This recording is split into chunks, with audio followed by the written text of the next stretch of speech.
everyone. It's about that time for happy hour with digifora. Cheers, gentlemen. Cheers. Cheers. We have to do a redo. I didn't know he had a Clemson cup. What? We're not redoing that. It's my husband's favorite team, and he's very excited about Clemson and Dabo Sweeney. And what is another Clemson? Okay. Let's reel it in here. It's been a minute since we've seen you guys, our wonderful digifora friends, family, audience, and we're sorry it's been so long. It has been chaotic, busy, exciting season all in one, with just so much work, so many new clients, and so much winning going on. We just thought we got to get back on here and discuss what's happening. And who is this other guy in the screen with us? Yep. What's that all about? So, Justin, you want to introduce our newest digifora team member, Chris Dunnigan, to the podcast? I do. Yeah. But before we do that, I think there have been dogs added to our families too. Let's talk about being busy. Yeah. Y'all both had dogs added to your puppies. Yeah, we both got new puppies. Yeah, so that's why I look a little older right now. It's from being up late with a dog. But you're at 44. Here's my girl. And there's Haley's. That's fantastic. So is that an Australian Shepherd? Why is her bottom wet? Oh, that's great. I did give her an ice cube, but I'm not going to worry about that because it's happy hour. That's right. Anyways, yeah. So Chris Dunnigan, man, like, I don't know how long we've known each other. I was trying to think about it. I know we met at one of Justin Bean's very first that church marketing conferences. We met there, and there are a few people in my life that I meet, and randomly two of them are on this call with me right now, which makes me super happy. But that when I meet them, immediately I know they're going to be a part of my life for the rest of my life. And so I met Chris at Justin Dean's event, and we just kept crossing paths. And I'll be real honest with you. The reason when I met Chris, within the first 3 minutes of us meeting, he called out the church that I was working for some pretty bad tactics that we were inadvertently doing towards his church. And it was one of those things I was like, I like this dude. He just straight up asked me why we're doing it versus like going around the room saying, you won't believe what Brackett's church is doing. And immediately it was might have also been doing that too. We don't know. Y'all did? I think they were buying y'all's keywords too. Yeah, like, so at that point, our church online guy was running the digital ads, Google ads, and he had watched some Gary Vaynerchuk video about buying your competitors' keywords. And like if you're a church marketer and you're buying another church's keywords, shame on you. Like, there is so many people in your own little doorstep in the shadow of your building that you need to go after. Don't worry about who's. And we weren't even in competition cities. We just happened to be like in the same state. So anyways, I met Chris. We're both competing for people's salvation to the Lord. So right. I'm kidding. It's really tacky. But Chris, you should know. Book of life. You should know, Chris, on the show, we have a no name, no shame policy. So we will just use generic terms. We're not going to talk about places or people, specific names. We'll let our audience figure that out if they do their homework. Yeah, but anyway, so I've known Chris forever, and there were a few times, like even in my personal life, or there was a season when my marriage wasn't doing amazing, and Chris and I connected on that, and it was just nice to have another dude who I knew wouldn't judge me, that I could call and say, I'm work for a church right now, I'm struggling as a person, and I assume that because you've always been honest with me, you'll just have good, honest conversation. And that's just, I think, because of Chris's boldness, charisma, just to say, hey, why is your church doing this, just set a great foundation for us to be good friends through the years. And Chris is also the kind of guy that we would go for a few months. I mean, because it's been 10 years since we met, I think. But anyways, it would be a few months before we talk, or a year, and I get a text from Chris, hey, I'm coming to Charleston, let's do lunch. And so now we fast forward many years later, and as digifora continues to grow, we had the ability to bring Chris in to work on some projects, and just super, super, super proud of him. And he, with career and transitions that he's gone through, career transitions that he's gone through, I kept saying, what are you going to do? And he was like, I don't know, I'm talking to Jesus about it. And I kept calling him like, has Jesus told you yet? Because I want you on my team. Yeah, we did stay in touch that last bit. Yep. Well, speak to you. I mean, your candor, you know, I feel like the Holy Spirit gives us guidance to say, be honest in this situation, or this is Yeah. what to say. Yep. Many times we back away from it. And it's odd that it's easier to be honest with people that aren't in our same organization. Yep. Many times, especially in church world. Yeah. Yeah. Yeah. No, it's so true. That passive aggressiveness. I Yeah. value your friendship and candor. Yeah. No, I appreciate it. But anyways, Chris Dunnigan, we added another Southern gentleman to the lovely digifora team. One day we need to have Jeremiah on. He's also a Southern dude, but just super proud to have you. And Yeah, glad to be here. Yeah, so we landed or extended a contract with a client we've had for a long time, and Chris is going to step in and take the lead on that. I'm super excited about just having you on the team. So welcome to digifora. I think his T-shirt says it all. It does say it all. All right, so how many times, speaking of it, if you can't read it, if we have data, let's look at data. If all we have are opinions, let's just go with mine. How many times are you in marketing circles where people have lots of opinions, but they don't want to look at data? About 95% of the time. All the time. Yeah. Yep. Lots of people have opinions about what should work and what will work, but really you got to try and test it. So this is my favorite church where to meetings. Chris, this is not an opinion, but a fact. When we cheers, you have to drink. Oh, I can't just cheers. It's a happy hour fact. So cheers. Let's try But it. Yeah, hold on. Goodness. Bye, Justin. Get your Celsius. Yes. So the great thing about that statement is one of the things that digifora, or not one of the things, our core value is trust. Mm-hmm. Opinions and trust can't be in the same room dancing together. Yeah. True. Because usually my opinion is based on my history, my viewpoint. If we use 90s language, my worldview, even in marketing, and my experience. And so like it genuinely has to go back to data. And and in the future, we're the three of us are actually working on a pretty cool project to go after some interesting target audience, and it's all going to be about data. Well, I think when you talk about opinions, I think if they're attached to emotion, then they may or may not be valid. But if you have an opinion that is backed up by facts, then that has a welcome seat at the table. 100%. 100%. Yeah. If you just 100%. But I think we've all worked in organizations where most decisions were made because of I'm going to get myself in trouble. Because of a last name or their title, opinion. And it didn't really, it very rarely had to do with, or not free. It wasn't frequent. The cadence wasn't frequent where their decisions were being made on, hey, I polled so many people, or we did a survey, or Google Analytics says this, or social media numbers say this, we're going to make a decision. And so it's just anyways, and that's kind of the project. Hopefully we can unveil to the world in the next 2 months or so. And we'll do another podcast and talk about it specifically, but it's just, data just gets thrown out of the window. And it makes no sense to me as a marketer. That's not true. I think it is for creative people, which a lot of people in the church leadership space tend to be creatives anyways.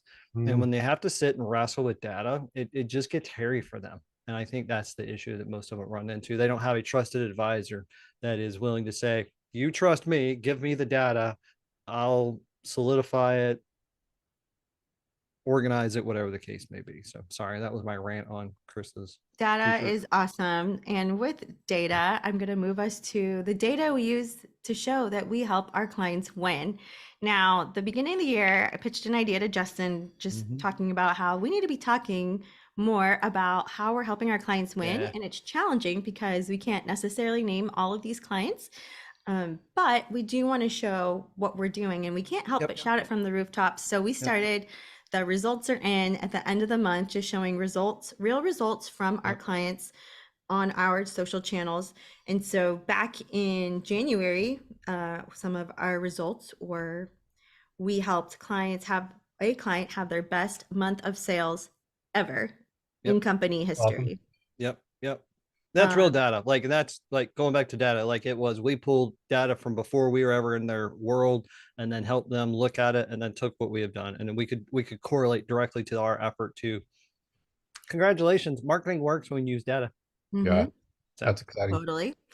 We doubled YouTube traffic for another client, and that client just keeps coming up in the results because they just keep seeing better results each month of the year so far. And so YouTube optimization is a product and service that we offer, and it is a client favorite. And so if you want to see your YouTube traffic double or views double, maybe it's a good place to invest in some ad spend. Hit us up and let us work with you. We would love to turn your YouTube around.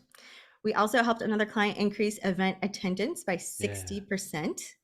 So they grew by 60% in growth for their event, and that was amazing. And that was just in January. Yeah, that's great in January, but they had pretty much flatlined with their other events. Like it was coming back out of COVID, they had flatline, meaning they were just maintaining, and they kept trying to find new ways to get it. And they implemented some of really Haley's strategy around attendance, and all of a sudden it just came right up out of the pit. So what's mine is yours. It's our digifora strategy. So we can all celebrate it. Good job, Haley. Good job, we Haley. also cheers, Haley. Cheers. Trying to move on, guys. I don't like compliments. I do. We need them, but really awkward and uncomfortable. Yeah, we're gonna make this. I don't like compliments, but you know. Speaking of data, we reduced a client's website bounce rate by 5%. Now, 5% seems like a small number, but can Justin, you share why 5% is such a big deal for a bounce rate? I mean, well, for them, it was just a pretty constant bounce rate that they had for the last 6 years. And we went in and did a lot of work. And we actually did something that a lot of people would probably cringe at hearing, but we deleted a bunch of pages and just redirected them because it was just people were going to a page and it was like a 100% bounce rate. And so we just realized there was no value in that page, period, and just cleaned it up a lot. And so that 5% bounce rate, while it was recognized in the month of January, there were months of work to get to that point to be able to do it. It was just, a lot of people don't slow down enough to think through web traffic and really put on what Google told us in the early 2000s of it's all about user experience. And we often think it's just like, oh, we got to have 210 words and 4 photos and 2 buttons. And sometimes that is it, but it was a lot of work to get it down to decrease it by 5%. Like it was a lot of work. And so we were super proud of it. Super proud. Also in February, we helped another client increase their average YouTube duration by 1 minute. Which is also incredible. YouTube. That's a long time. Yeah, that's a long time. And the crazy thing is that client gives us the exact same timed data because it's a radio show that we then convert into like a video slideshow. And so it is the exact same thing. So to get people to stay an additional minute, seeing basically the same timed video every month over month is just crazy. And so, yeah, YouTube is, I think we have some secret sauce there, and I'm super excited about it. So this is one that I think business owners are really going to love. We increased a client's year-over-year revenue by 35%. Yes, we did. Oh, wow. Yes, we did. And that was February, right, Haley? February, the shortest month of the year. That's right. The shortest month of the year. Wow. And that also was traditionally that client's one of their, if you look at their whole fiscal year, that was one of 3 worst months of the year. And we turned it around and made it one of their best years in the history of their business. And so it's just fantastic. So, and again, they're still complaining. Cheers. Yeah, absolutely. Oh my gosh, here we go. But yeah, the best thing about all that is, with all the success that we've already talked about, the common denominator with it all, minus digifora, it's just consistency. Like, and it's just this weird thing that people in marketing just don't know how to figure out, or they don't know how to own. And I mean, so I am guilty of it with my own marketing and my own social media, my own brand. I just get tired talking and posting and putting stuff up. But the key is consistency across the board. So absolutely. And then we can talk about March metrics since we're now in April. Yeah. Well, one of the best things was onboarding Chris here. That's right. The digifora team specializing in social media marketing. But Chris has so many other talents outside of social media marketing. Yeah. But he's also just such a ninja. Surfing, woodworking. I used to repossess cars in the city I won't tell about. Yeah, those are the best stories ever. Best stories ever. But I mean, so before we talk about that, but like one of the things that Chris adds to the tool bag, if you will, at Digifora is, yeah, we've got him helping with some social media right now with a client, and we'll let him talk about the wins that we saw at Easter with that client in a minute. But it's content strategy. And that was when we started the conversation. Well, when I started the conversation years ago with Chris, it was at some point I want to be on a team with him. And I just didn't know at that point it was going to be the company that I owned, but have Chris on my team helping people think about content strategy, because people just like to say, oh, we create this content. Well, what's your end goal?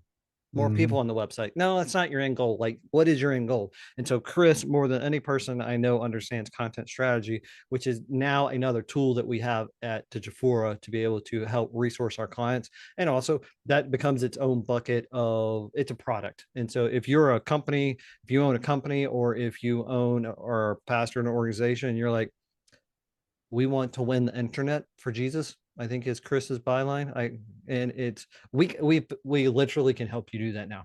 Digifora can, because Chris. Yep. Since we can't talk organizationally, Yep. it really was. There was a moment in time where I was not on social media myself. So literally, I was like social media director, and I was texting updates to Twitter with T9 text, and I was texting updates to on my like flip phone. And then something switched in me, because missions is in my heart, and reaching the world with the gospel in their heart language is in my heart. And then when the Lord flipped that script to me to show me that we are now connected to people all over the world in an instant through all social channels, I really began to press in and say, how are we going to get the gospel to these people in their heart language? Who is winning search for Christian themes, and it applies to the marketplace too. It does. Who's in your space that's winning that you need to be there? Yep. If you just look at it and even evaluate what they're doing and just say, we can do that better. I mean, it seems like such a simple thing. But yeah, for a season, I would say our Mormon friends were winning in that space. Yeah, they really were. Yeah, they really were. They were dominating Christian search terms. Who is Jesus? Yep. They so were. They so were. So what fast forward to, or going back, I should say, to winning, which Digifora has done a lot in the first quarter. One of the first projects we were able to put Chris on, and we'll name them, is Echo Church out of California. And we brought them on and immediately handed off all the Easter marketing to Chris, and said, hey, here's what we know, and here's what we have, and here's what we've been resourced for. Yeah, and we need it tomorrow. So Chris, why don't you take a second or two or three and tell us, like, how well did that go for Echo Church? Yeah, so we just saw, like you mentioned earlier, we got together and developed a consistent posting schedule. We had a number of events that we were promoting within a 3-week span that felt like a whole lot to talk about over a short period of time. So just strategically, we looked at how are we going to space those out? Where are we going to spend money? Where are we going to put some fun and other things in here? They're going to make it feel like we're not just broadcasting events to all these spaces. And we saw a huge increase in engagement and in reach, in interaction, and even when I was actually working on their page today, their highlights page, and when we talked with them, they had mentioned that, we're a church, but we don't think our people love scripture. Because they don't know. The people we're trying to reach aren't there yet. Not the people at the church. Okay. Thank you for clarifying. Sorry. I'm not trying to say that Echo Church like scripture. I'm saying they're very outward focused. They're trying to bring people in. They do a lot of stuff in-house that is awesome. One of their top tweet of the whole time was it was a tweet about suffering, but it was a scripture framed in the lens of, hey, we all suffer scripture. So good. So I feel like even the people that are on the fringes definitely are looking for truth. It's so good, and so proud of the work that you did with us for them. I think our contact there basically told us that it's their best Easter, one of the best Easters they've ever had in the history of the church. And which is pretty impressive. And kudos to them. Like we were able to roll in and kind of bring their platforms back to life for them, because they're like a lot of organizations right now, they're just working through their identity again and re-solidifying who they are. I feel like post-COVID. they did a lot. I was looking at it today. Yep. The more we posted and had a regular rhythm of things happening, I saw more of their posts coming in. Yep. Some of their posts won better than anything that we posted, which I thought was awesome. I agree. Because it is, that partnership that it's not, we're not coming in to do it because you can't. It's like, we know you're stressed. We know that you have a lot on your plate and everybody's doing a lot of things. So we were able to come alongside them and just, that's maybe. so good. I love that. Well, resurrected those channels so they could win the world in their community. Yeah. And I think that's so like, I'll say it. As the guy who started this circus that we call digifora. Circus. Like, are we a circus? Have to do like tricks and stuff? And sometimes it feels like it. I just think like I'm so excited about the clients that we work with and the clients that we're going to continue to work with, because literally you're getting you and Haley, you're getting Jeremiah, who's not yet been on a phone call. We'll have him on soon. And Jessica, and myself, obviously, we're the core of Digifora. We've got a lot of other like contractors that we bring in for specialized things. And it's like the value that our clients get because of your expertise. Like it just, for me, is super excited because it's almost like rolling in with the Michael Jordan era basketball Olympic team. And we're just here to help. And like, we don't really care. Like, and it sounds very braggadocious, but we've worked with the smallest of the small churches and we've worked with the largest of the large. And we've got the results. And if you met the three of us on the street anywhere, none of us would lead with those information. We would just say, we're here to help. And that's what we did for Echo. And I'm so proud of what we were able to do. And I think if the listeners like, hey, what all did you do for them? We stepped in with 4 weeks before Easter, got social media up and running, got 3 weeks. Thank you, Haley. Yep. We got social media. Literally, it was like the Trinitarian Thursday or Friday before we met with them. And then we were running a campaign on that Monday. That's right. Which also lends itself to their team, because they basically said, here's the keys. We trust you. Go. And we went, and we didn't bat 1,000. We put some stuff out that wasn't, they asked for some edits on some things just to tighten up the language, and that's just life. But we ran social media for them. We did event marketing for them. Obviously weekend service marketing. And then and then Jeremiah ran digital ads for them and just crushed it across the board. So super Great proud. job, team. Cheers. Cheers to Chris and your efforts. Echo. Yep. Thank you, guys. All right, moving on to more winning. We continue to see astronomical year-over-year growth on YouTube. That same client that was winning in January kept winning, adding a minute of video view duration, and then kept seeing growth into March, even higher than the already highest year-over-year growth that they saw in January. So we're not really sure what's going on with that channel, but we're going to keep putting our gas to the fire where it's burning over there, like in a great way, momentum where momentum is being generated. So we're going to follow that trend and hope for great things in April. And we helped another client get their highest email open rate ever in March. And I don't know, what do you want to say about that, Justin?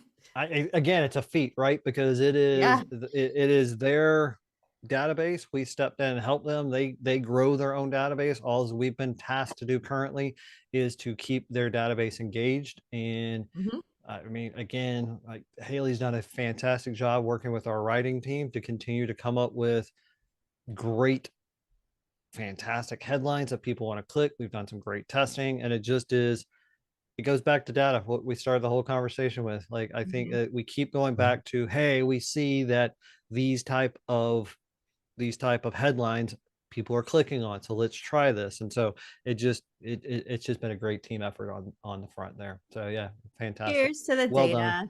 Well done. Here's the data. And all right, so I have to go back just for a second for the YouTube. Sorry.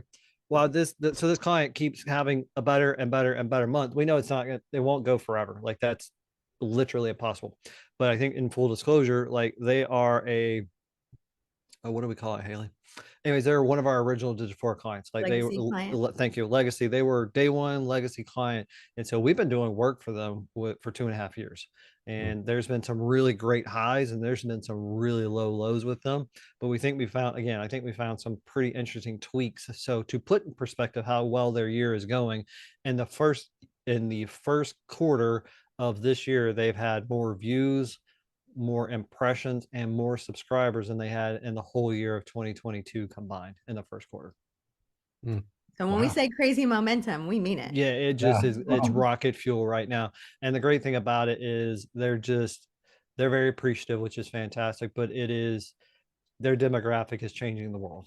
And so I'm just super, super excited to have them on as part of one of the legacy clients, because what they do is changing the world for every person on the planet, whether or not they know it or not. So, Yep. And we love working with world-changing clients. And so if you want to be a world-changing client and partner with us, make sure to contact us in the comments below, message us, hit us up on digifora.com, and we would love to work for you. And if you're lucky enough, maybe you might get this guy, Chris, right. to be on your or that lady.